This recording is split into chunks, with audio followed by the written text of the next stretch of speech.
What's up, guys? It's your boy Darkskin, and today we are going to be talking about Yanfei. We're going to be going over, her weapons, her talents, constellations, and talking about the playstyle and how you kind of want to play her as a character. So with that being said, let's go ahead and get into the video. Starting out, let's talk about weapons. So if you go to weapons, I'm going to tell you right now up front, right? Her best in slot easily is Lost Prayer of the Sacred Wind. Easily is best in slot. But I know a lot of you guys don't have 5-star weapons for, your characters, so we're not even going to be talking about that near as much. It's obviously a 5-star weapon. If you have any 5-star weapon, you could throw it on her, right? Same thing applies to Skyward Atlas. It's going to give you increased elemental damage bonus, blah, blah, blah, etc., etc. It works for her. But going on to the 4-star weapons, Mapamere is going to be pretty nice for her simply because it gives her elemental mastery #1, and then the passive, triggering an elemental reaction, grants, I believe it's 8% at refinement rank 1, I believe. Grants a 10% elemental damage bonus for 10 seconds max 2 stacks. Now, you would typically run this if you're running her in like a melt or vaporized comp, simply because it's giving her elemental mastery and it's going to be giving her increased elemental reaction damage, so you can do that with her. You could run Sacrificial Fragments as well, because that's going to give her elemental mastery also, and the passive is going to allow her to reset her E ability. Now, we're going to get into more why her E ability is so good later on, so just hold on to that. Wine and Song. Wine and Song is not bad. It's not a bad choice for her, but I feel like it's definitely not better than some of the other 4-star weapons that I mentioned, simply because those are going to be giving you elemental mastery and basically allowing her to get the most damage output. But when you look at this passive, hitting an opponent with a normal attack decreases stamina consumption of sprint or alternate sprint by 18%. If that was charged attack, that would be perfectly fine. But sprinting is kind of right? Especially on her, because you want to charge attack, so you don't want to use your stamina sprinting. Additionally, using a sprint or alternate sprint ability increases attack by 30%. So all of this is very mediocre compared to her. I feel like this is more so beneficial on someone like Mona, who utilizes her sprint to dodge, I guess you could say. So definitely these two are some of the better ones in my opinion. IR Perception is just always been a very weapon. You can use it, but at that point, I feel like you could definitely just use these two. And the same thing, Widsith, you can opt for Widsith. It does give you crit damage. Then you run like crit rate headpiece, and the passive is pretty nice because you can get one of those buffs. So there you go. Favonius is very I wouldn't use it over some of the other stuff, and you're not going to be using this at all. Now, moving on to what is it? The Battle Pass. The Battle Pass weapon. Solar Pearl. Solar Pearl is always a good pick, right? Now, like I said, you could always use Mapamere or use the other one, but if you do want to go into the Battle Pass, Solar Pearl is a really nice one. It gives you crit rate, #1, so it opts for you to go crit damage headpiece. And then the passive is really nice too, with normal attacks. Normal attack hits increase elemental skill and elemental burst damage by 20% for 6 seconds. Likewise, elemental skill or elemental burst hits increase normal attack damage by 20%.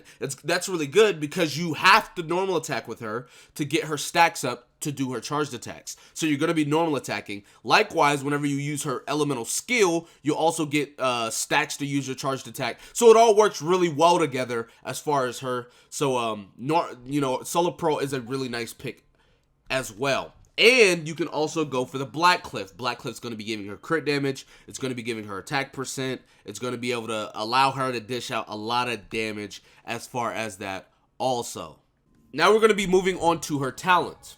Going to her talents, the first thing you want to max, right, is going to be her normal attacks. Well, normal and charged attacks. And the reason why is because whenever she normal attacks, she gets Scarlet Seals. And whenever she gets Scarlet Seals, she's able to use her charged attack to consume the Scarlet Seals, which is going to allow her to dish out a lot more damage. Not to mention, the Scarlet Seals will reduce her stamina consumption per seal, which she can get 3, and I think with Constellation she can get 4. But anyways, so yeah, you want to be using her normal attacks into her charged attacks, and that's going to be like the brunt of her damage. So that's why you want to max her normal attacks first. Next up, you want to max out her E ability, and the reason why is because whenever you use her E ability, it will grant her the maximum number of Scarlet Seals. So basically, you can auto charge attack, press E, charge attack again, auto charge attack, sort of a play style like that. Right, so that's pretty nice. 9-second cooldown, which is actually pretty good. We're going to talk about that in a little bit as well. So there you go. And then last but not least, you will max her ult, which her ult is not bad, right? It's not like her ult is super, like, more, like, is worse compared to the other two, but it's just how she's played, how her kit works. You're going to be utilizing her normal attacks and her E ability pretty much off cooldown, cycling through them. So obviously the ultimate is going to be the last thing you max. Now, it does, however, grant her Scarlet Seals at fixed intervals over the course of a couple of seconds or whatever.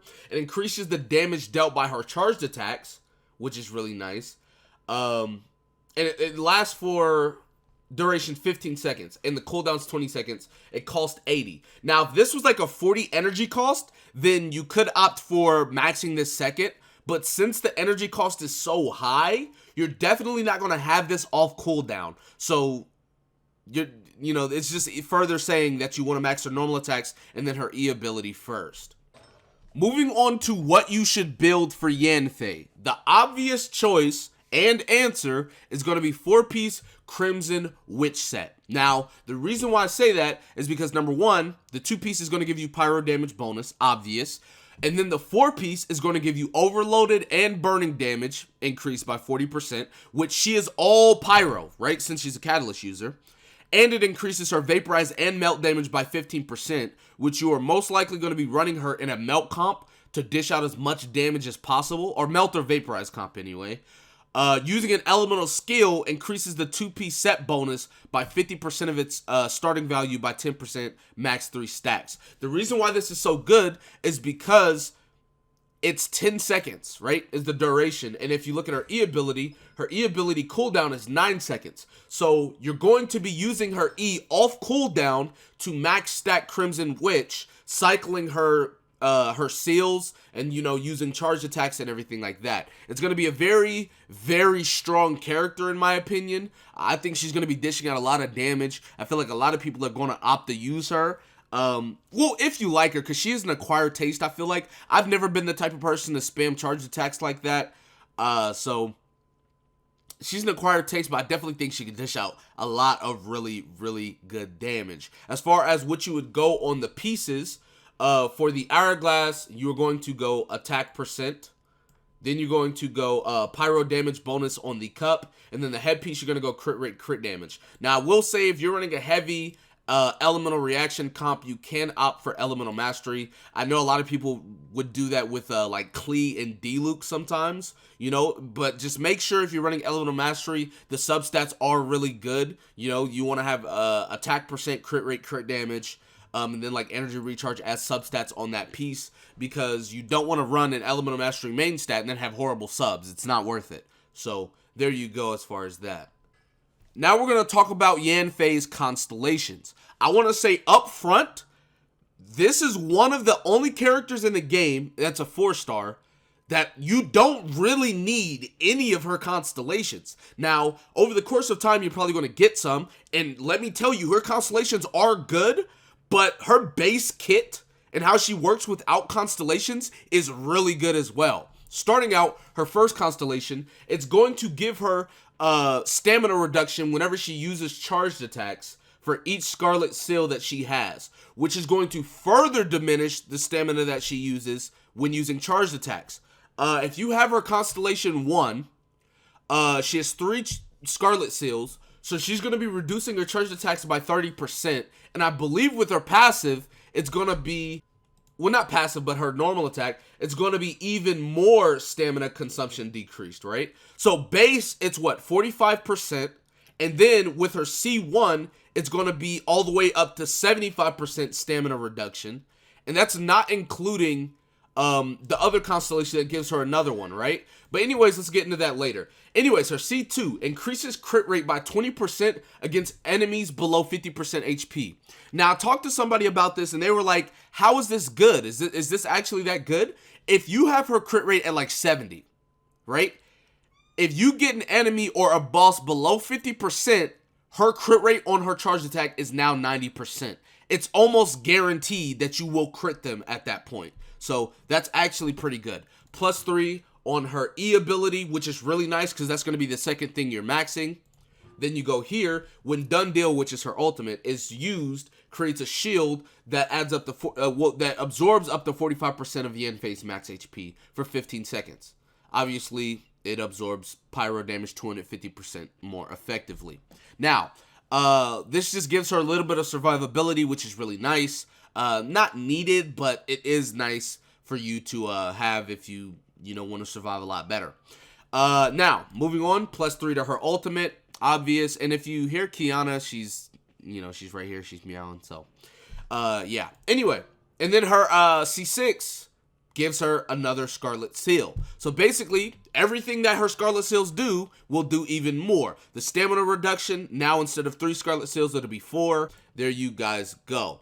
That is pretty much everything on Yanfei. If you guys are looking to build her or whatever the case may be, I hope this video helped you guys out. That's going to be it for this video. Be sure to give it a like, subscribe to the channel if you're new. Comment down below. Tell me what you guys think in the comment section. With that being said, I will see you guys next time. Peace.